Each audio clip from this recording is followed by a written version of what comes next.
trouxe aqui para vocês, então, a referência e os resultados, né? Se alguém quiser trabalhar os detalhes, ver como é que é o processo de obter, eu dou para vocês a tese de doutorado, tá? Vocês podem achar no CBPF Minas.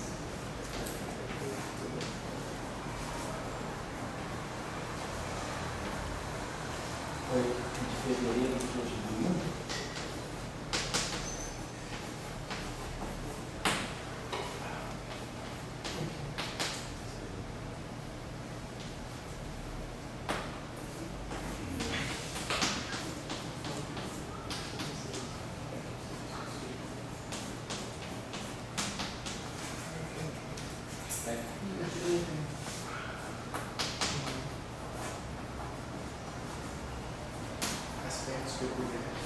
Essa não você tem aí? Tem. Essa que usamos já tinha ensaios. Ah, é, né? Vocês já usaram já, né? Essa é a que você mandou, que o cara faz várias situações com a corrente. Ah, tá legal. Ah, aquela do Ricardo Pascoal. Sim, sim.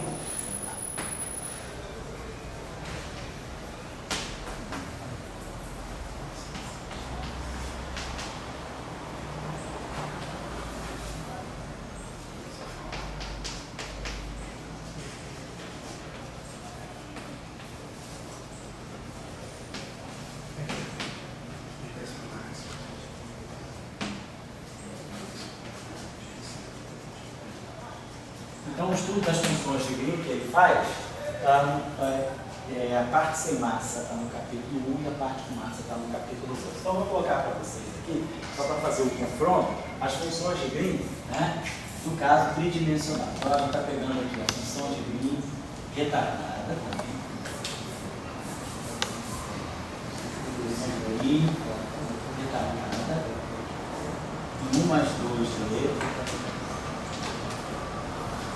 2 e com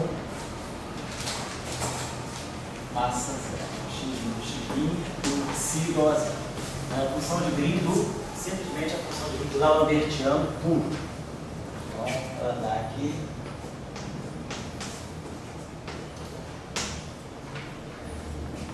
Por ser retardada, claro, tem que sempre esse fator x menos x'. E aqui vamos ter o termo novo, que é esse termo aqui. Função θ de novo, função θ de cardinal.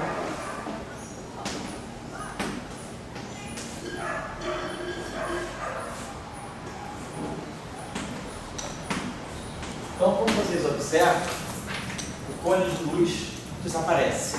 Mesmo que a partícula tenha massa nula, mesmo que a propagação seja a propagação do fóton, o cone de luz não aparece. Quer dizer, a propagação se dá desde que x menos x' ao quadrado seja positivo, ou seja, no interior do cone de luz. Claro, a parte causal está aqui, então, diferentemente aqui tem uma função delta, que garante a propagação justamente em cima do cone de luz. E aqui tem a função integral, que garante, então, que a propagação se dá no interior e sobre o cone de luz. Que é completamente diferente do problema bidimensional. Então, é como se nós tivéssemos agora um fenômeno, tipo o fenômeno de reverberação. Quer dizer, a onda vai, mas ela não é uma função delta, né? A função que vai, você emite o sinal, né? E o sinal, de uma certa maneira, ele vai se espalhando por toda a região causalmente associada ali, onde está aqui. E a função de Green também foi calculada, então isso aqui é a função de Green da Lambertiano. Isso aqui, então, para nós é o 1 sobre da Lambertiano na versão retardada em 3 dimensões, 1 mais 2 dimensões. Se a gente agora colocar o psi diferente de zero, então a gente vai ter essa mesma estrutura aqui, vai ter só uma pequena modificação aqui, vai aparecer aqui o cosseno de psi, e aqui a raiz quadrada x menos x'.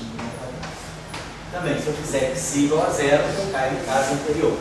Mas aí aparece também esse termo aqui, que é um termo oscilatório, mas que também vai estar contribuindo em toda a região inferior ao cone de luz. Então, isso aqui para nós é 1 sobre da Lambertiano i ao quadrado, na versão retardada, e 1 mais 2 de constante. Então, só para deixar com vocês, né, terminar um pouco aquela discussão que nós fizemos na aula passada, mostrando que nós conseguimos sempre nos referir às funções de Green dos campos, né, de diferentes spin, sempre caindo de uma certa maneira na função de Green dos escalares, né, na função de Green tipo Klein-Bordel.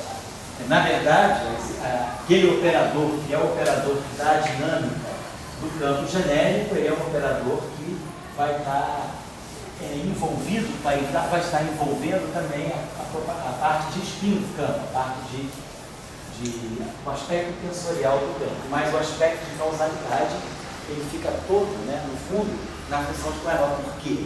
Porque, na verdade, qualquer campo relativístico ele tem que satisfazer qualquer campo relativístico que vai descrever alguma partícula com massa ou sem massa, ele vai ter que satisfazer a relação entre energia e momento. E essa relação aqui, na verdade, pelo princípio da correspondência, né, a energia acaba sendo derivada temporal segundo, né? O momento, eu esquecendo o i está cortado aqui, o momento aqui acaba sendo laplaciano. E aqui é o termo de massa, M2C4. Então a gente acaba vendo que, na verdade, isso aqui é o que dá origem para nós a equação de Klein-Bordel. A equação de Klein-Bordel sai daqui, ela é da Lambertiano mais H cortado sobre MC sobre H cortado ao quadrado e igual a zero. Então isso aqui é a nossa equação de Klein-Bordel.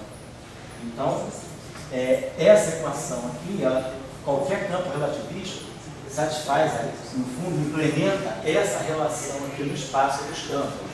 Então, é por isso que a estrutura, todo campo passa por Klein-Bordel. Então, a estrutura causal está aqui.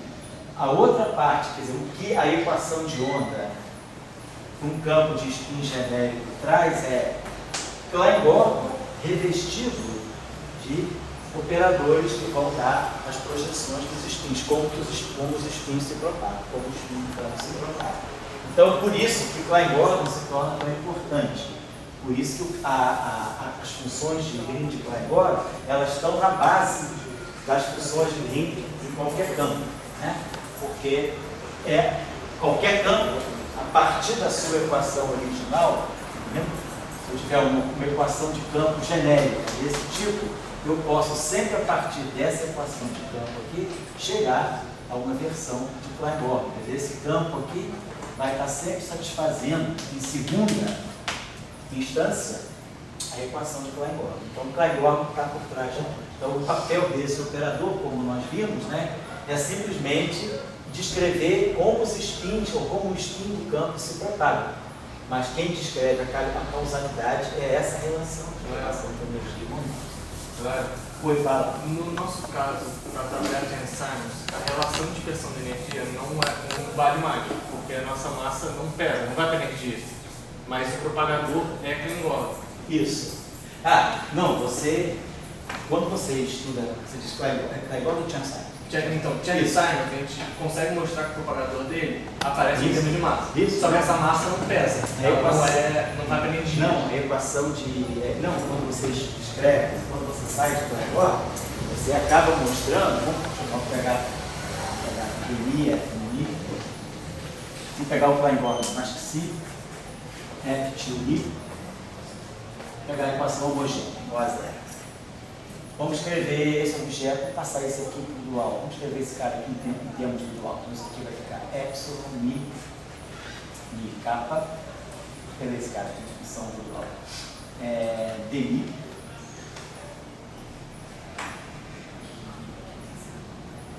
Kappa, di, F. Vamos botar aqui F2 kappa. É isso mesmo, né?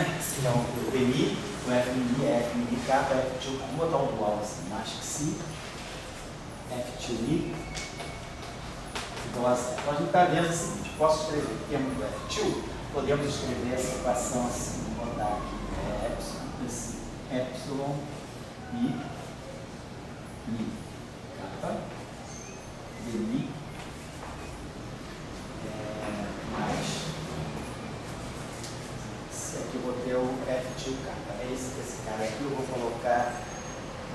eta mi kappa F. Vamos escrever essa equação desse modo. O primeiro termo está aqui, o primeiro, F mi kappa de mi F. Esse segundo termo simplesmente eu coloquei esse F aqui, mas isso aqui traz esse termo. Essa equação pode ser escrita desse termo. Se nós pegarmos essa equação aqui literários, né? Se a gente multiplicar essa equação por isso aqui tem índice, aqui tem kappa, aqui tem índice mi. Se eu multiplicar essa equação por alguma coisa que mi kappa, alguma coisa que seja epsilon, alfa, mi, lambda, eu vou precisar aqui botar assim, epsilon, alfa, beta, mi, alfa, beta, mi. Vou pegar um índice que está solto aqui com um índice livre daqui. Então aqui tem alfa e aqui eu vou botar aqui, esse V alfa. Tá aqui, e aqui multiplicar por menos. E aqui esse alfa está aqui, beta, beta, mi. Então se eu pegar esse operador aqui e atuar com esse operador nessa equação, esse índice kappa está contraído. Então essa equação tem um índice livre só. Tem esse operador aqui tem é um índice matricial, é uma matriz. Então tem o índice mi kappa aqui e tem esse índice mi kappa aqui. Esse índice mi kappa aqui, esse índice mi kappa aqui. Então, como isso aqui é uma matriz, eu vou contrair com a outra matriz. Então, vou colocar uma matriz que tem um índice mi que contrai com esse. Deixa esses índices. Então, tá aqui. Então, esse índice mi aqui é o índice de contração, esse índice aqui. E aí aqui tem o beta, é uma matriz aqui, beta mi. Essa matriz aqui é beta mi e essa matriz aqui é mi kappa. Então, fazendo essa operação aqui, esse operador aqui bate nesse operador aqui, a gente já sabe que isso aí vai dar tem índice aqui, vai dar D'Alembertiano, esse cara com esse cara com esse dá zero, esse cara com o oxidor. Então, essa equação aqui, ela, iterando essa equação isso, e fazendo quer dizer, quando eu substituir esse mi aqui com esse mi aqui, a gente vai substituir pelos produtos dos deltas, né? E aí a gente sabe que essa equação vai dar para nós isso aqui, D'Alembertiano mais psi ao quadrado, F tio e nossa, ou seja, o que significa isso? Significa que o campo de Klein-Bordch, o campo de Maxwell-Proca, né, a mistura de Maxwell com Proca, deu para nós uma equação de Klein-Bordch massivo. Então, isso está dizendo que esse campo, se tem uma partícula associada a esse campo, essa partícula tem massa. A partícula não tem massa zero, não. O que é diferente de você dizer que a contribuição do tensor de energia ao momento, o termo de Klein-Bordch é zero. Termo de Chern-Simons é zero. Então, esse termo aqui, ele não dá contribuição para o tensor de energia momento do sistema. Mas, localmente falando, se você olhar que é a excitação desse sistema, as partículas desse sistema apresentam massas. É a partícula de Klein-Bordch, de Chern-Simons, né? Maxwell Chern-Simons, você está descrevendo um fóton realmente massivo. Agora, não significa que o termo de Chern-Simons, que é o termo que dá massa para aquele fóton, contribui para o tensor de energia. Mas, em caráter geral, a energia é tudo. Então, a energia pode ser massa e com fóton. A gente nunca pode ir para o referencial de repouso dele se ele tiver massa zero. Ele tem massa zero. Isso. Nesse caso, agora tem massa. Sim. A gente pode ir para o referencial de repouso, mesmo isso não entrando para energia. Pode. Quer dizer, porque o que conta para você, quando você vai fazer a interpretação de partícula, é a relação entre energia e energia. A relação que tem lá é 2P2 vezes 1. Então, você pode ir para o referencial de repouso desse fóton. Esse fóton aí é uma partícula massiva. Ele está dentro do conteúdo. P2C2. PC, quer dizer. Não, a energia dele está lá. A relação de dispersão dele é 2 igual a P2C2 mais N2C2, nosso C2. A relação de dispersão dele sai daqui. Se você transformar isso aqui, se você tiver uma solução de onda plana aqui, isso aqui vai ser 1 sobre C2, D2 dt2, que é menos ômega 2, menos Laplaciano, que dá mais K2, mais psi ao quadrado. A relação de dispersão dele é igual a zero. Então isso aqui está me dando ômega 2 igual a C2 K2 mais psi ao quadrado C2. Se você multiplica isso aqui por H cortado, faz agora, isso aqui é radiação, isso aqui é onda. Se você faz a relação onda-partícula, multiplica H cortado ômega é energia, então você vai ficar, é 2. H cortado K é movimento, P2 C2. e H cortado mais H cortado ao quadrado, C2 C ao quadrado. Então você já não tem mais que S seja igual a QC. Então esse fóton... Mas entrou na energia. Oi? O que se entrou na energia, não era para... Mas é a energia da partícula, não é a energia do campo. Uma coisa você está falando da energia da configuração de campo. Tem duas coisas de jogo aí. Uma coisa é você falar o campo como sendo campo clássico, que dá uma distribuição de energia. Outra coisa é você, do campo clássico, extrair as flutuações quânticas que vão corresponder às partículas desse campo. Então, esse campo ele tem flutuações que vão se comportar como partículas massivas. Mas a contribuição clássica desse campo, a distribuição de energia ao momento, isso é a versão clássica. Então, na versão clássica, esse termo aqui não contribui para o tensor de energia ao momento. O tensor de energia ao momento, ele, para si diferente de zero, é o mesmo que o tensor de energia ao momento, para si igual a zero. O tensor de energia, a energia do campo, a distribuição de campo que se espalha pelo espaço e tempo, toda a energia dela está concentrada no termo de Maxwell. Agora, uma outra coisa, isso é uma coisa global. Uma outra coisa é você falar agora, esse campo flutua. E essas flutuações desse campo se comportam como partícula. Então, essa partícula massiva, ela tem aquela relação entre energia e momento. Então, a energia da partícula que corresponde da partícula livre, vamos colocar assim, que corresponde àquele campo, não é a mesma coisa que a energia do campo contribuindo para a tensão de energia. Isso é uma coisa global. Outra coisa é a partícula é uma excitação total. Certo? Essa aqui é a diferença. Por exemplo, não é como você em geral. Você falou que esse fóton não pesa, o fóton proveniente disso, né? não pesa, ele tem massa.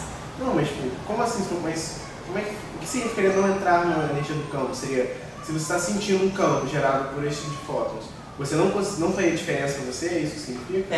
Uma coisa é você dizer, a distribuição, eu tenho uma configuração, uma coisa é você dizer, eu tenho uma carga ou uma distribuição de corrente que gera uma distribuição de campo para mim. Então você está medindo um campo clássico, uma distribuição de energia e momento que está no teu espaço o tempo todo. Outra coisa é você dizer, eu agora vou estudar as flutuações quânticas desse campo em relação a uma configuração de mínima energia. Isso são as partículas. Então, o que eu estou sentindo assim, no teu discurso é um pouco a confusão entre o conceito de campo e a versão partícula desse campo.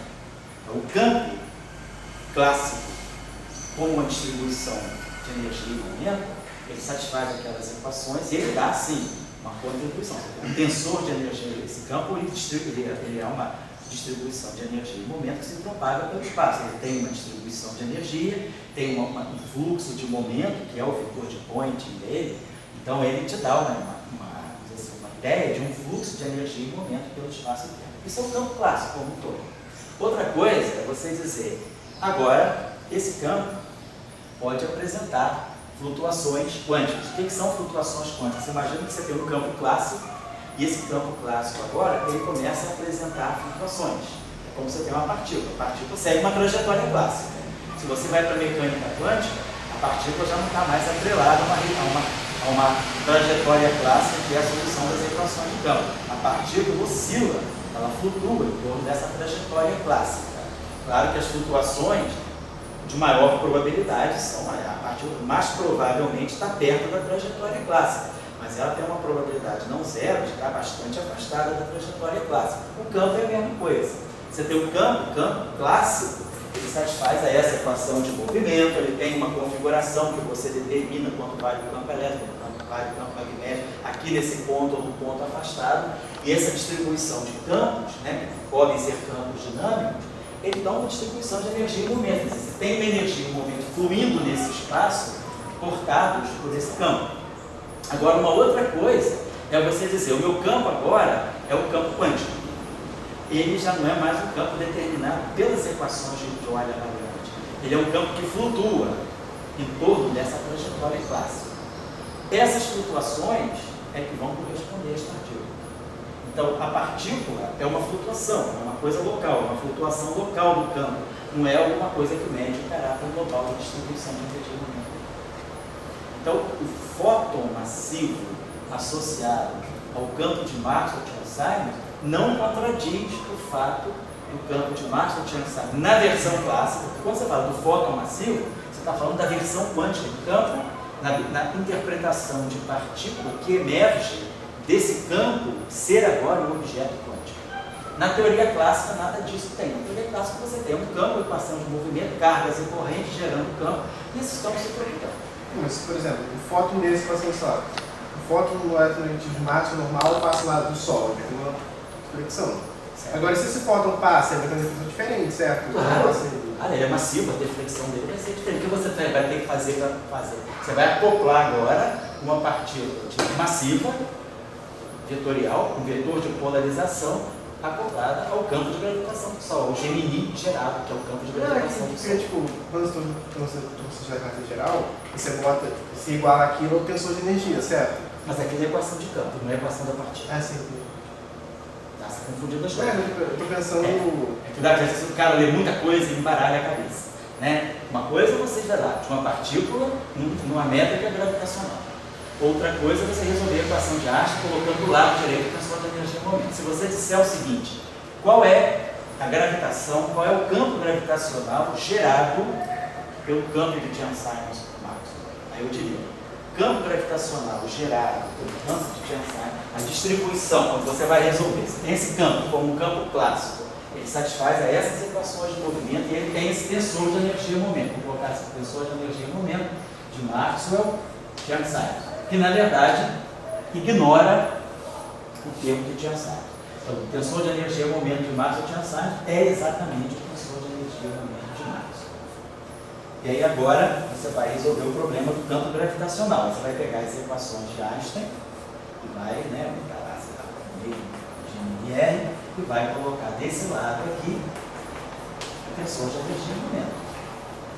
Esse tensor de energia e momento aqui vai ser fonte para esse campo gravitacional. Você vai calcular, na verdade, a métrica Gemini gerada por uma distribuição, vamos dizer, de fótons nesse cenário de Maxwell. Só não entendi como a massa entraria do lado direito da equação. Pois é, a massa, se a massa fosse a massa de Prof, ela entraria desse lado da equação. A questão é que a massa de Chern-Simons, ela não se acopla com a métrica. O termo de Chern-Simons, ele é completamente transparente à métrica do espaço-tempo. Então, ele não dá nenhuma contribuição para o tensor de energia e momento justamente por isso. Porque ele é um termo de massa, mas que diferente um pouco do termo de massa de Markov, como o termo de massa de Prof. Se você pensar, tem um termo de massa que é tipo Langor, que é esse termo de massa aqui, fica claro, esse termo de massa aqui, na verdade, é esse produto escalar aqui é feito com a métrica gravitacional. Então, esse termo de massa, ele se acopla diretamente com a métrica. Quando você escreve o termo de Chern-Simons, o termo de massa de Chern-Simons é esse aqui, epsilon, mi, que é mi, kappa, a mi, di, a kappa. Quando você vai olhar como é que esse campo agora se acopla com a métrica, então como é que eu coloco isso aqui em presença de uma métrica não trivial? Eu tenho que transformar o tensor de Levi-Tivita, o tensor de Levi-Tivita acoplado à gravitação. Então ele é o tensor de Levi-Tivita usual sobre a raiz quadrada da métrica. E aqui, para eu acoplar esses caras com a métrica, eu vou colocar aqui uma métrica, aqui eu vou botar assim, alfa delta gama, e aqui eu vou alfa delta gama, e aqui eu vou botar G de alfa, G delta mi, G de delta, G de delta. E aí, esse epsilon aqui, ao fazer isso aqui, vai me dar o determinante da métrica, que vai cancelar esse determinante que está aqui. Então, na verdade, a gente sabe que, e aqui eu tenho um raiz de menos G, né? Eu tenho um raiz de menos G que a gente coloca no elemento de μ. Então, nós temos esse raiz de menos G aqui, e esse raiz de menos G aqui, esse determinante, é a raiz de menos G. A versão covariante desse epsilon aqui é um raiz de menos G. Então, isso aqui vai produzir um determinante de G, mas esse cara aqui vai produzir um determinante de G menos 1. Então, esse objeto aqui, no final do dia, todas as métricas desaparecem daqui. Então, quando você coloca o termo de Chern-Simons em presença de uma métrica, ele não sente a métrica. Então, aquilo que é a métrica do espaço-tempo, ela é completamente insensível ao tempo que, na versão quântica, vai corresponder ao fóton massivo. Então, uma coisa é o fóton massivo de Chern-Simons. Outra coisa é o tensor de energia-momento do campo de Chern-Simons clássico.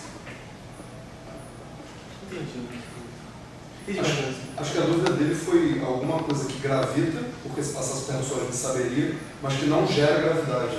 Acho que essa é a coisa na cabeça dele. Né? Também, tipo, Não, mas essa partícula é massiva. Uma coisa é você falar da partícula, outra coisa é você falar do fóton. Né? Então, esse fóton é um fóton massivo. Tem massa. Não, eu estava mais pensando como realmente, tipo, qual a diferença essa massa faria ali na equação de Einstein que você botasse. Na equação de Einstein, esse termo aqui não faz diferença, porque a métrica, isso aí talvez coloque um pouquinho mais assim, essa discussão entre o que é, vamos dizer, massa inercial e massa gravitacional. Né? Esse termo, se ele não se acopla com a métrica do espaço-tempo, o campo de Chern-Simons, você coloca aquele termo de massa ou não, a energia que vai ser importante para gerar o campo gravitacional já é a energia acumulada no campo de Maxwell. Se você coloca aquele termo, ele não vai gerar nada que vai mudar a distribuição de energia do teu campo. Porém, se você for falar uma outra coisa, é o campo flutuante.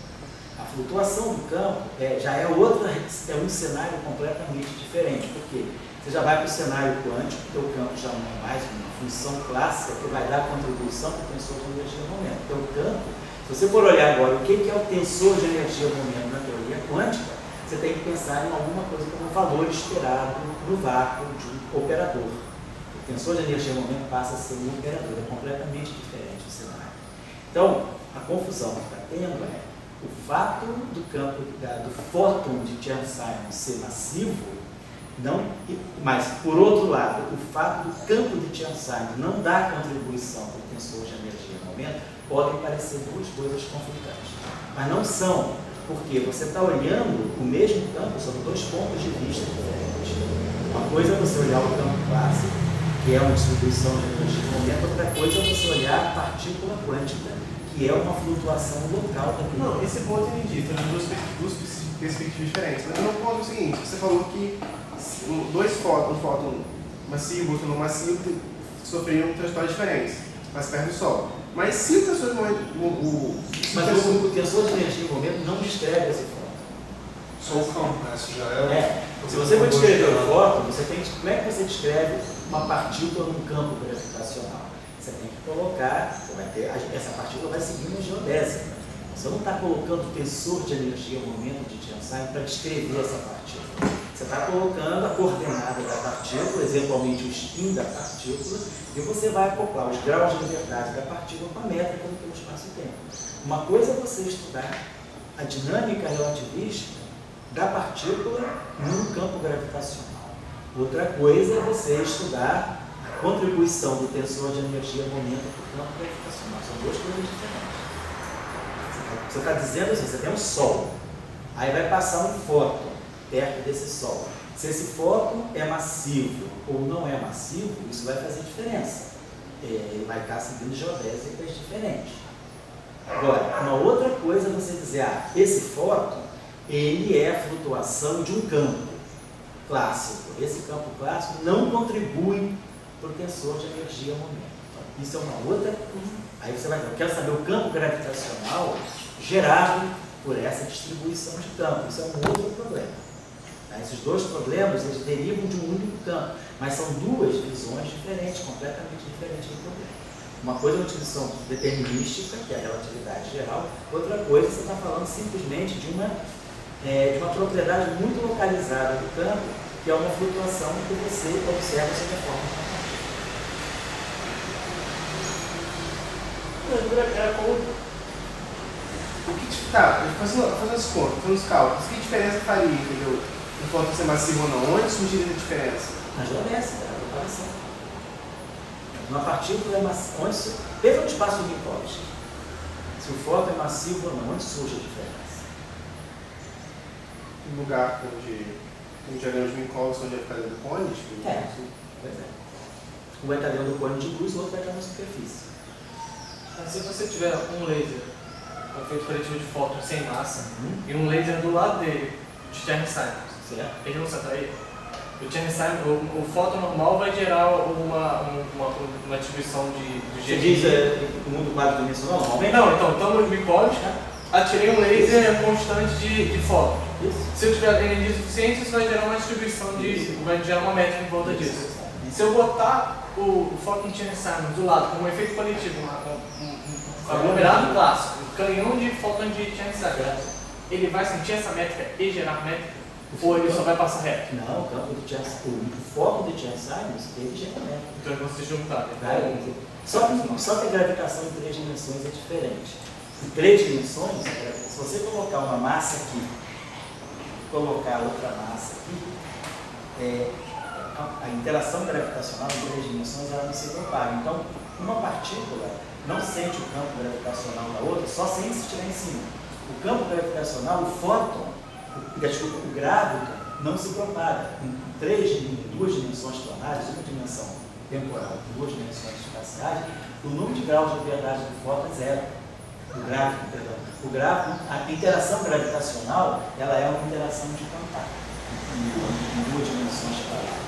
Não é como, por exemplo, você pegar, no caso do fóton, se você pegar uma carga aqui e uma carga aqui, elas se atraem em 2 dimensões planares. A função, quer dizer, você tem que, esse campo do fóton, ele tem um grau de liberdade. Então, realmente, o fóton se propaga. Então, a partícula está aqui, ela emite um fóton e ela vai trocar fótons com esse que se propaga. Se você tiver a mesma coisa para interação gravitacional, tiver uma massa aqui do plano e outra massa aqui do plano, esses gravitons sairiam daqui, que iriam fazer a intermediação da interação gravitacional, não se propagam. A interação gravitacional, ela livre, não se propaga. Essa massa, você só vai ter interação gravitacional se você tiver uma interação de contato. Ou seja, uma massa em cima da outra.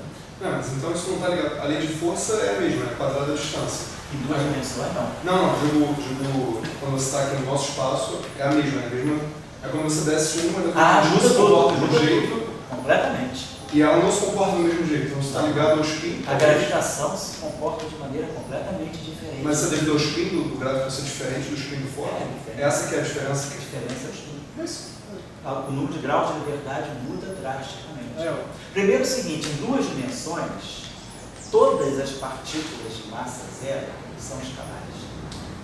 Não existe partículas. Em 4 dimensões, você pode ter um fóton, massa zero, spin 1. Você pode ter um gráviton, spin 2, massa zero. Em 3 dimensões, 1 mais 2 dimensões, se você faz a análise do grupo de Poincaré, o que você mostra é que toda partícula que tenha massa zero, ela é necessariamente uma partícula escalar.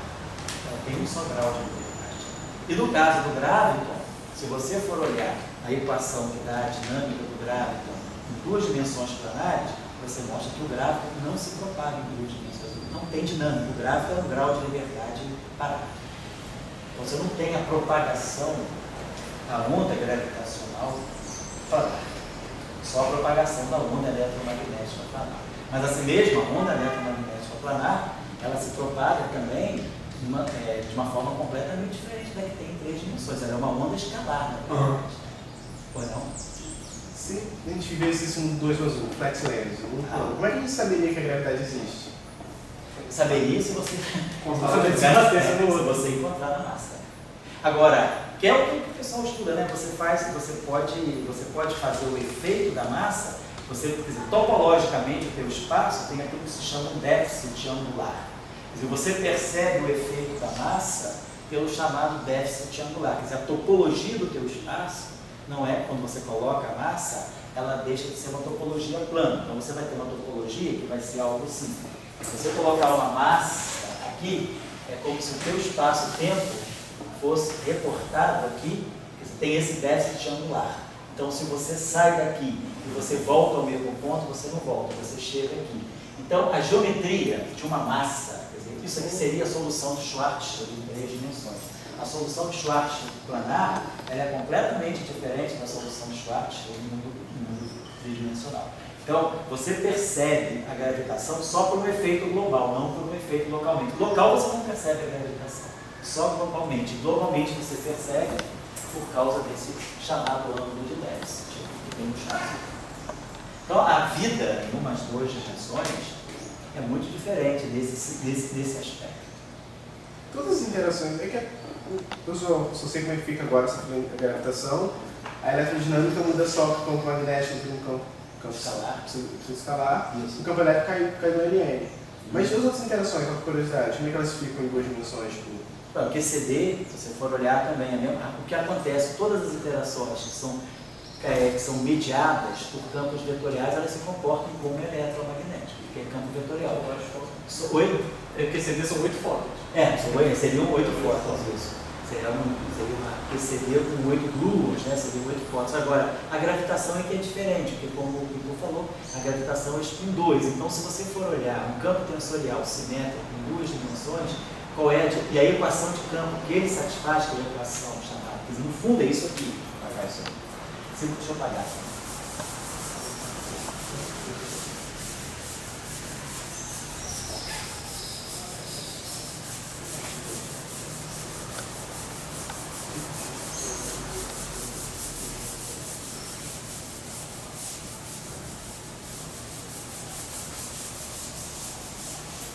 Nós pegamos a equação de... Vamos pegar a equação de Maxwell, tá aqui. A nossa equação de Maxwell está aqui. Vamos pegar aqui 1 mais 3 dimensões. Então a equação de Maxwell está aqui. Então você mostrar que ela satisfaz essa equação aqui, né? Aqui está lambertiano. Aqui menos deli ali e rosa. Essa equação aqui é a equação de onda em 3 dimensões. Vamos para 2 dimensões, então tudo bem. Vamos passar para o espaço dos momentos. Passando para o espaço dos momentos, isso aqui fica menos P2 ani, e esse cara aqui vai ficar mais PI ati. Tá, no espaço, estou trabalhando no espaço dos momentos. Então, estou vendo a equação de Maxwell no espaço dos momentos. Se eu estou em 3 dimensões espaço temporais, eu sei que esse vetor aqui, isso aqui é um quadro vetor. Então, eu tenho que expandir o meu quadro vetor, que é a função do momento, eu tenho que expandir esse quadro vetor numa base de 4 vetores linearmente independentes. Então, nada me impede de pegar uma base que tem o próprio vetor. Eu posso pegar o próprio vetor PI, posso pegar um vetor que eu vou chamar de P barra I, e vou pegar 2 outros vetores ortogonais a esses vetores aqui. Então eu posso expandir o meu vetor nessa base aqui. O meu vetor vai ter vamos dizer assim, vai ser expandido desse modo aqui. O quadro vetor que vai ser expandido nessa base aqui de 4 dimensões. Aqui mais esses coeficientes aí. Então eu tenho 4 vetores linearmente independentes, em termos dos quais eu estou expandindo, né, como os modos de propagação desse campo aqui. Só que aquela equação ali, ela vai, a simetria de Gauge me mata esse grau de liberdade, lembrando que eu tenho, né, esse grau de liberdade pode ser eliminado, porque a dinâmica desse campo é sujeita a essa simetria de Gauge aqui. Então, no espaço dos momentos, isso aqui me dá a linha tio I igual a I menos I capa I, ou PI, e é transformado por Fourier.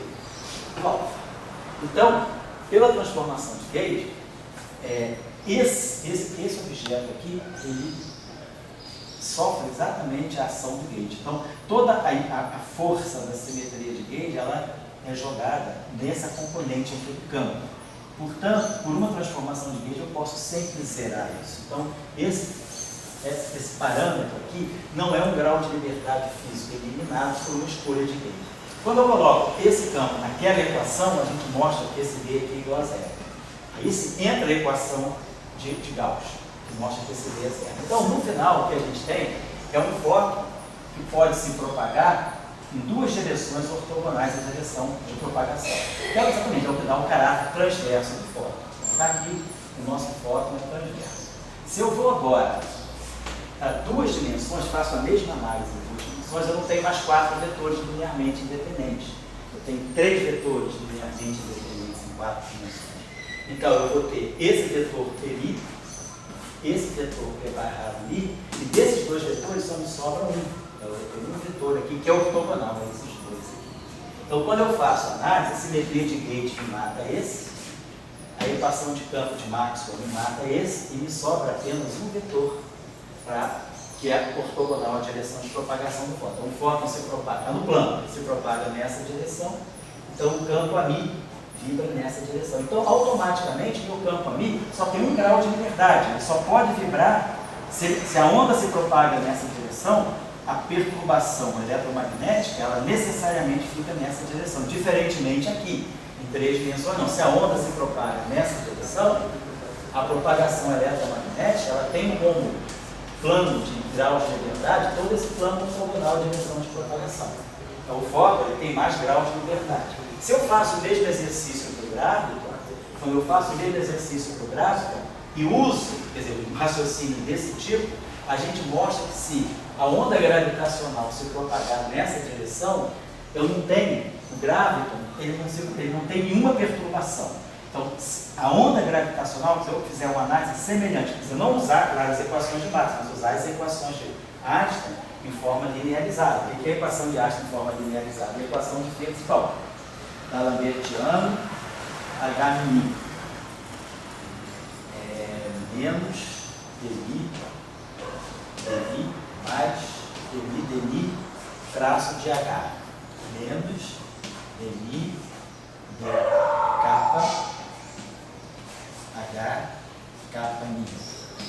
Menos dmi, d, kappa, H, min. Então, isso aqui é a equação que me dá a propagação, seria a equação de propagação do grávido em 2 dimensões, seria a versão Fierz-Pauli. Da mesma forma que eu tenho essas equações de Maxwell em 2 dimensões, eu tenho a equação de Maxwell dessa forma, a equação de Fierz-Pauli tem essa. Se eu estou em 2 dimensões, ou se eu estou em 3 dimensões, isso vai fazer muita diferença. Então, se eu vou agora, pego essa equação, escrevo em 2 dimensões e uso a simetria de Gauge que o campo gravitacional tem, são as transformações gerais de coordenadas. E uso a equação de Fierz-Pauli, que a gente mostra no final do dia, é que esse campo é zero. Então, as equações de Maxwell, as equações de campo, matam o campo. Não sobra nada, não é você votar, é como se a radiação fosse estática. Então, você bota a massa aqui, ela não gera campo, nenhum campo, não tem gráfico. Em 2 dimensões não tem gráfico.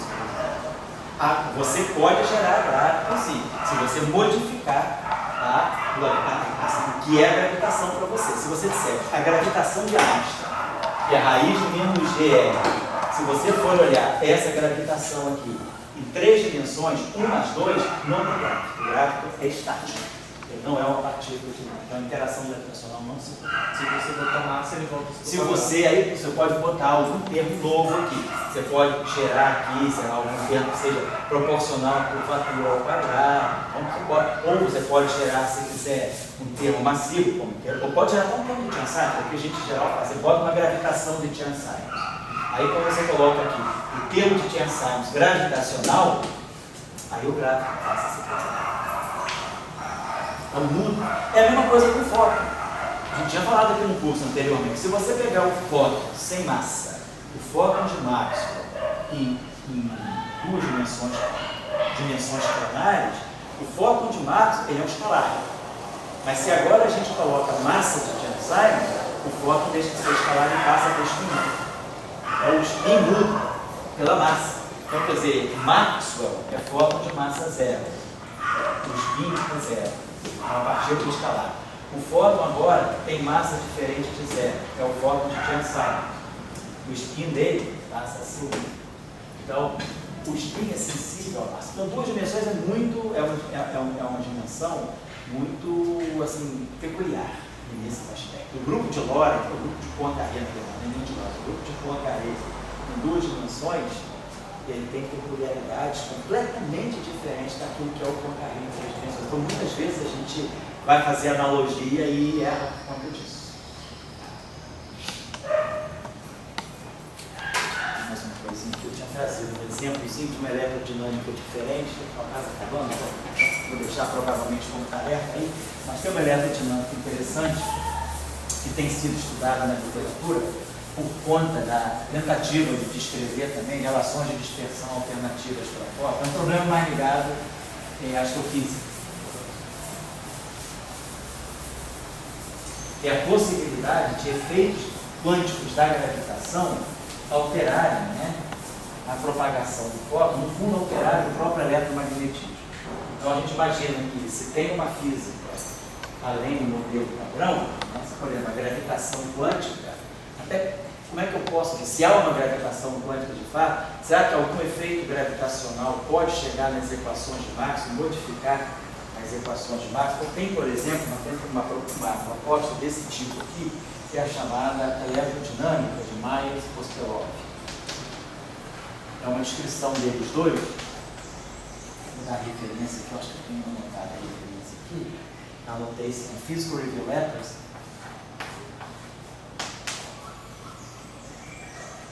2003.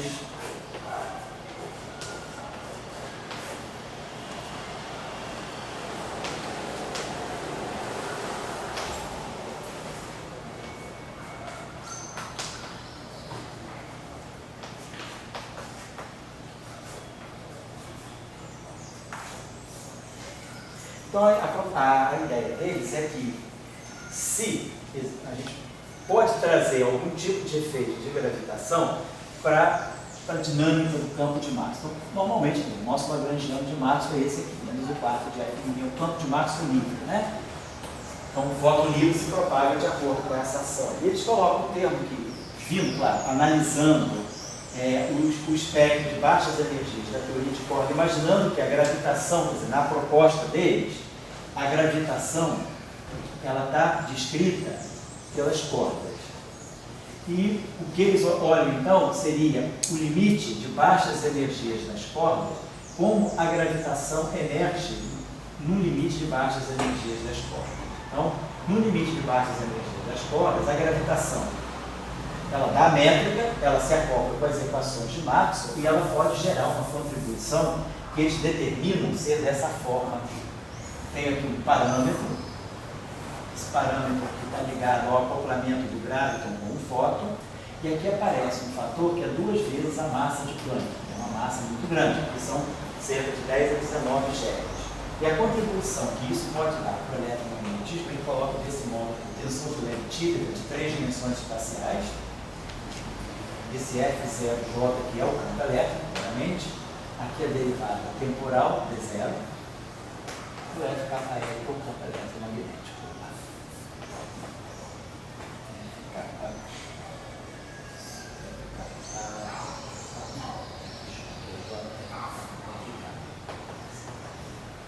Então, quer dizer, esse termo aqui, obviamente, é um termo que é explicitamente, não é Lorentz covariante. Isso aqui é o tensor de Levy típico, a gente sabe que o F0J é componente do campo elétrico. Então, isso aqui, na verdade, é o campo elétrico componente J e a derivada temporal.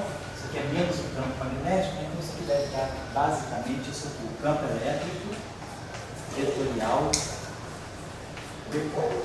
Vamos ver se é isso mesmo. O F0J é D0 a J menos PJ0. Então, então isso aqui é a componente J do campo elétrico, né? Versão cartesiana. Depois o FK é menos epsilon, KL, campo magnético, componente R. Então, epsilon e JK vezes menos epsilon e KL, eu posso trocar isso aqui. Eu estou somando aqui I K, né? Vou colocar aqui esse K. Eu posso trocar também, vai ficar F I J K vezes menos epsilon e KL, vai dar 2 vezes o delta de KL.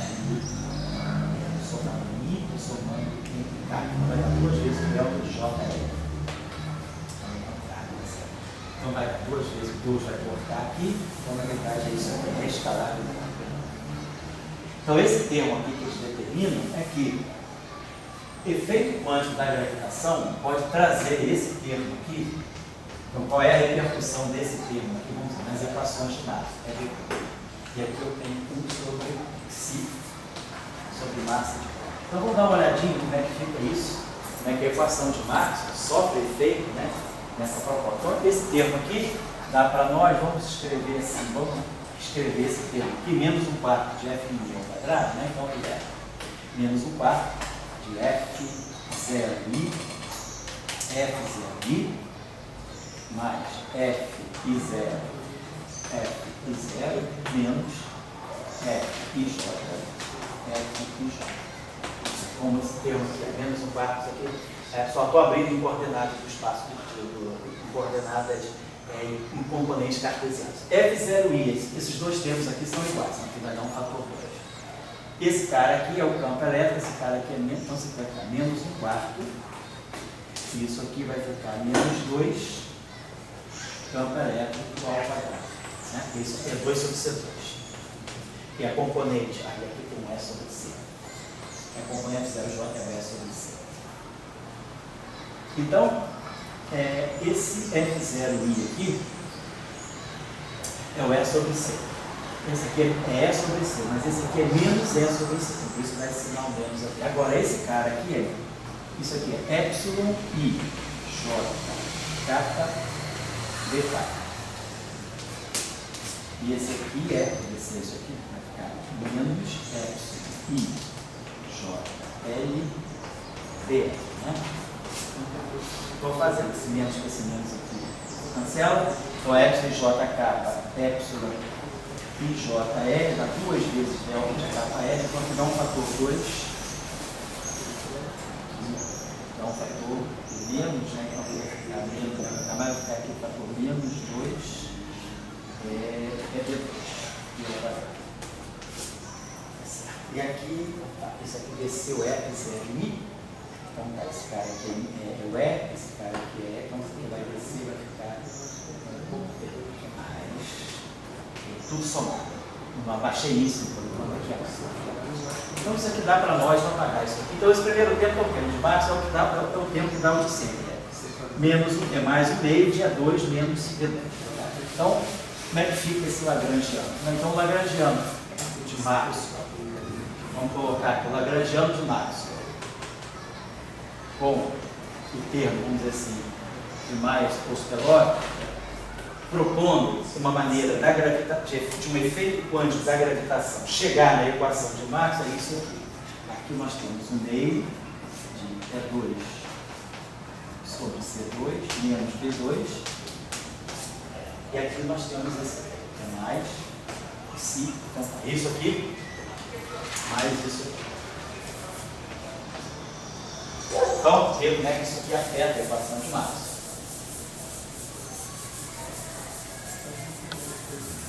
Então, a gente sabe que para tirar a equação de Maxwell, o potencial aqui, né, variar, o fio não aparece no meio. Então, se a gente vai tirar a primeira equação de Maxwell, a equação associada à equação do campo elétrico, vai variar em relação a φ.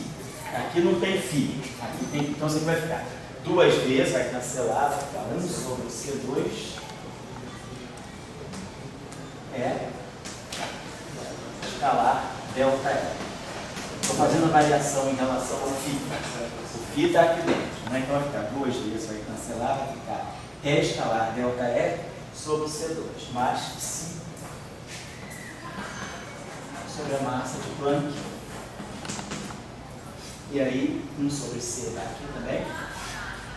Delta E escalar. Eu estou tirando o princípio variacional, fazendo a variação do lagrangiano em relação a φ e dizendo que isso aqui é igual a zero. Princípio variacional, delta, né, variando em relação aos campos e colocando igual a zero. Só que o delta E para nós é menos gradiente de φ, menos dA daqui. Eu estou só olhando a variação em relação a φ, então isso aqui fica menos gradiente de delta φ. Isso aqui também. Menos gradiente de delta φ. Então, para a equação aqui, né, então isso aqui vai, quando eu fizer a integração por partes, isso aqui vai me dar uma divergência de E. Então, você vai ficar 1 sobre C2 divergente de E. Esse termo aqui, ele vai estar dando um gradiente de delta φ, que eu vou ter que jogar para cá. Então, isso aqui provavelmente vai dar uma divergência de D, que é zero. Então, isso aqui é DI do delta φ vezes BI. Então, isso aqui a gente vai escrever como sendo DI do delta φ. DI, que é o termo de superfície, menos delta φ. BI. Então, isso aqui não dá contribuição. Isso aqui é a divergência de D, que eu estou supondo, não tem monopólio magnético, tá? Então, a equação de Gauss não se alterou. Então, esse termo aí não mexeu na nossa equação de Gauss. Se eu tiver a onda no vácuo, né? A onda dentro do campo livre, divergência de E é igual a zero. Esse termo não mexeu. Vamos olhar agora a parte do campo magnético. Vamos fazer a variação em relação ao potencial vetor A, que é o que deve dar a equação de Ampère-Maxwell. Então, variando em relação. Aqui tem que variar os dois. Esse aqui, o E depende do A, gradiente de φ de A dt. Então, você vai produzir o fator 1 sobre C2 é escalar delta E. Agora eu vou ter um termo novo ali, que vai ser menos, 2 vai cancelar os outros, vai ficar menos B, escalar delta D. Estou variando agora em relação a A, o potencial vetor. E depois aqui mais Φ sobre C, massa de Planck, é escalar delta B.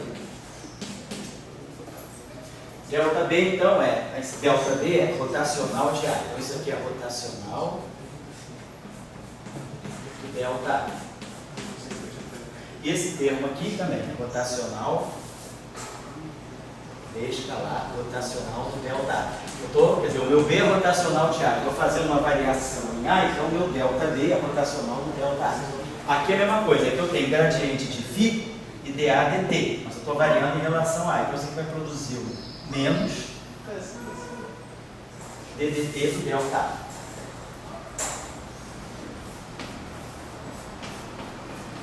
Então, vamos ver. Então, isso aqui seria, isso aqui é a minha contribuição para a equação que vai ser paralela. Então, se eu variar agora, eu quero isolar esse delta A. Então, o que a gente faz? Integra esse termo por par. Então, você vai ficar menos 1 sobre C2 dE dt.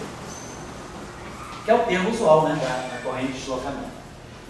Aqui agora eu tenho esse termo aqui, rotacional, né, então isso aqui é B I epsilon I J kappa dJ delta kappa, né? Estou fazendo esse produto aqui em forma explícita.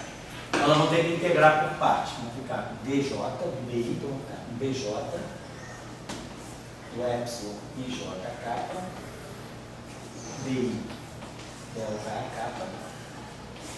E aí vamos ter que subtrair isso, que é menos epsilon de J kappa DJ BI delta kappa. Esse termo aqui é o termo de superfície que a gente está utilizando. Esse termo aqui vai dar menos rotacional, vai dar mais rotacional de B. Então aqui fica mais, esse termo aqui dá rotacional de B, escalar delta A, que é o termo da rotacional de B igual. Agora, tem esse termo aqui, que vai ser para nós, agora eu tenho, isso aqui é escalar. Então isso aqui é I, epsilon, I, J. Vai dar a mesma coisa que o outro, trocando de por aí o sinal, né? Pode ser. Deixa eu fazer. Eu tenho estou só com medo de ter que eu quero ver se a gente usa o Faraday Lens aqui. É I, e aí o rotacional vai ficar aqui DJ, que é o delta kappa, né? Então a gente agora faz a integração por partes aqui, mesma coisa, vai jogar na verdade esse termo aqui, a gente vai produzir um rotacional de E. Então ele vai ter um sinal, tem um sinal menos, aí eu vou trocar um outro menos aqui, fica mais, ela vai produzir aqui mais Φ sobre C massa de Planck, e aí vai produzir rotacional de E igual a zero. Mas aí pelas identidades biânicas, rotacional de E menos dV dt. A gente pode colocar menos dV dt. Então, quer dizer, a gente a gente tem esse termo novo. Então, o que a gente teria que fazer agora, a sugestão que fica é, tendo essa equação aqui, tendo que rotacional de E é menos dBdt, tendo que divergente de D igual a zero, e tendo essa nova equação, tendo esse novo termo aqui, ver como esse termo aqui vai afetar a relação de dispersão do fóton. E agora eu vou ter que escrever o B e o E como ondas planas, quer dizer, eu vou ter esse termo aqui, esse termo aqui vai dar para nós, se a gente quiser supor, né? Eles vão fazer a representação em onda plana, se eu tiver exatamente uma onda plana satisfazendo isso aqui, então a gente vai pega as primeiras, pega a equação lá que dá o divergente de B. Eu vou querer escrever essa equação totalmente em função de B. Então a gente pode pegar esse termo aqui e escrever em função do E. Pegar lá na onda plana, a gente vai de rotacional de E. Mas aí vai aparecer o rotacional de B de novo. Isso vai dar rotacional de E, K vetor E, igual a menos dB dt, igual a ômega B. Então eu posso substituir, posso multiplicar essa equação. Não vou fazer isso, não. Melhor escrever E em função de B, então por essa divergente de E igual a zero, então K continua. Então pode ser por aqui. Daqui ou a gente pode fazer isso. K vetor E igual a ômega B. Estou pegando solução de onda plana, mas aí eu sei que K escalar E é zero. Então o campo elétrico continua ortogonal na direção de propagação. Então eu posso pegar essa equação aqui e fazer o produto vetorial por K. K vetor E igual a ômega K vetor B. E aí K vetor E, K escalar E vezes K, que dá zero, menos K2E. Então eu posso escrever o E em função de KB e um K2 aqui no denominador. Eu posso escrever o E em função de B. Eu trago o E para cá em função de B, aqui eu tenho B, então eu tenho uma relação de dispersão só para B. Então essa relação de dispersão para B vai me dar a relação que vai sair uma frequência, né? Então a gente vai ver como é que fica a relação entre a frequência e o vetor de onda para esse fóton. Então a questão é só tirar a relação de dispersão, é iterar, supor, como eu tenho ondas planas aí que satisfazem essa equação, se eu quiser uma onda plana, né? A gente vai derivando, aqui vai ficar cosseno, seno, né? Uma onda plana fecha essa solução, a gente expressa, quer dizer, no fundo é isso, a gente vai expressar a solução desse sistema desse modo. Vamos dizer que a gente pega uma solução assim, E igual a zero, aí kx menos ômega t. E B igual a V0, aí kx menos ômega t. Quer dizer, supondo que aqui, esse K aqui, né, é kx menos ômega t. Isso aqui é o quadro vetor, isso aqui é um produto no espaço que ele encosta. E aí a gente coloca, a gente já fixou essa relação aqui, ele fixa essa relação entre o E e o B, aqui, então eu consigo escrever uma relação só para B, e aí eu vejo qual é a relação de dispersão que vai sair dessa equação de Faraday-Lenz. Então a gente consegue ver como, por exemplo, a massa de Planck, né, como esse setor aqui, que é o setor gravitacional, vai alterar a relação de dispersão entre a frequência e o vetor de onda, ou seja, como é que isso aí pode estar dando um desvio do vermelho, que é o que o pessoal da astrofísica mede isso, né? Então, tem uma fenomenologia que pode ser extraída em função dessa relação de dispersão. Então, essa eletrodinâmica aqui é uma eletrodinâmica com características bem interessantes e ela tem sido referenciada em muitos estudos de astrofísica, tentando ver, por exemplo, se efeitos quânticos da gravitação, por exemplo, podem ser sentidos quando você tem ondas eletromagnéticas se propagando em regiões com campo magnético, um campo gravitacional muito intenso, como é o caso de certas supernovas, estrelas de nêutron, né? Então, ver se você pode, pela relação de dispersão, pela observação do fóton, ou do raio-x, fóton visível, raio-x, não importa, a onda eletromagnética, da radiação eletromagnética que chega, que é observada, verificar se o padrão de distorção da relação de dispersão, por exemplo, que eles chamam de time delay, é um dos parâmetros estudados, ou desvio para o vermelho, ver se essas grandezas que são fisicamente mensuráveis, o quanto elas podem ser sensíveis a esse parâmetro aqui. E o quanto, né, a observação, porque claramente a onda que chega aqui, ela não não chega como uma onda livre, porque ela passou por várias regiões onde tem fenômeno de campos magnéticos intensos, campos gravitacionais intensos. Então, esse termo aqui, ele visa a tentar ver se a gente pode detectar, através de ondas, né, eletromagnéticas emitidas por galáxias ou por objetos astrofísicos muito distantes, se a gente pode detectar algum efeito de gravitação quântica nas equações de Max. Então, a proposta do Max Pascalog é essa proposta especial. Eles imaginam que a gravitação em nível quântico, ela gera uma ruptura, uma violação pequena na simetria de Lorentz. Quer dizer, esse termo aqui é perfeitamente covariante de Lorentz, mas esse termo aqui não. Ele quebra a invariância de Lorentz. Mas ele quebra a invariância de Lorentz por um parâmetro que é inversamente proporcional à massa de Planck. Portanto, esse parâmetro deve ser muito pequeno. Então, a questão agora é saber como esse termo aqui afeta as equações de Max e as relações de dispersão que a gente tira daí. Então, o método de fazer é esse. A gente chega dos termos, vai para as equações de campo, das equações de campo, opera as equações de campo para chegar na relação de dispersão. Certo? Então, eu vou dizer que a gente posso deixar essa referência como uma referência interessante. Acho que eu trouxe uma outra referência interessante aqui. Não, esse aqui eu vou ter que fazer numa próxima. Esse trabalho aqui. Isso. Acho que vale a pena, interessante ver também. Que é o estudo de ondas planas em sistemas não lineares. Então, esse trabalho é um trabalho bastante até de natureza matemática, mas que resolve uma questão bem interessante, que é um trabalho aqui, que é, quer dizer, ondas planas, quer dizer, o estudo de ondas planas.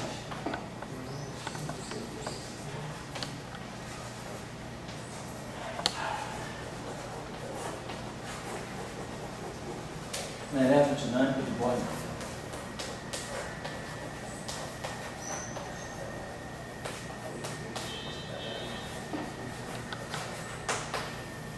Eu tenho uma referência comigo, o PDF, se alguém, se você não... Acho que vocês conseguem pescar aqui. Se não achar, é só me escrever que eu passo a vocês.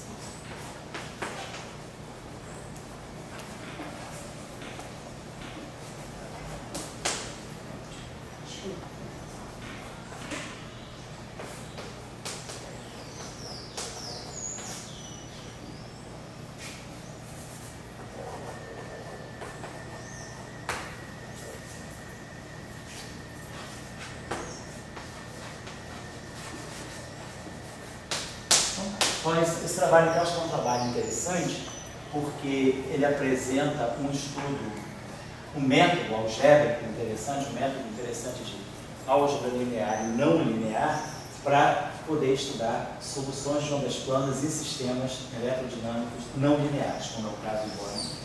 Essa é uma referência interessante. Então, no próximo encontro, por exemplo, eu vou fazer com um diálogo aqui, se alguém estiver interessado em vir, é só me escrever que a gente marca. Mas vai ser provavelmente na semana que vem. Ficou faltando eu trabalhar um pouquinho com vocês a discussão dos áxions, né? A eletrodinâmica em presença de áxions e parafótons, que é uma coisa bastante interessante também, em conexão com a não linearidade. Até hoje, também, nessa semana, saiu um trabalho bastante interessante sobre isso. Que eu tinha colocado aqui no programa, mas não tinha cumprido, porque a gente veio para a função de limite, que é o estudo agora, né, da relação entre fótons, áxions e parafótons. Os áxions, né, se a gente quiser tanto medir áxions como parafótons, que são objetos que provavelmente estão no setor de matéria escura, a melhor maneira de ter informação com deles é através de fótons. Mas aí a gente tem que saber como os fótons se modificam em presença de parafótons e de áxions. Então é isso aí que acho que fica faltando, para dar também um tópico interessante de eletrodinâmica que é bastante atual. Tem bastante coisa saindo disso aí, inclusive experimentos também, né? Experimentos na Alemanha e na Itália sobre a relação entre fótons, átomos e parafótons. E aí aparece uma categoria de partículas muito interessante, que são as chamadas partículas mini-carregadas. São partículas que têm fração muito pequena da carga elétrica e que podem aparecer em conexão também com a interação com esse objeto. Quer dizer, a interação com o parafóton pode levar um objeto a desenvolver uma carga elétrica vamos dizer, que seja milicoulomb, né? Uma carga, milésimo da carga elétrica. Então nós vamos estudar isso aí, que eu acho que é um assunto que abre um pouquinho também, né, o canal de horizontes da eletrodinâmica quântica. Então é isso aí que eu acho que ficaria faltando, né? E aí a gente pode marcar o marco. Tchau, você vai ter semana que vem? Eu vou estar. A gente marca por e-mail ali um encontrozinho, ou na segunda, na terça, na quarta, que aí seria a aula 19.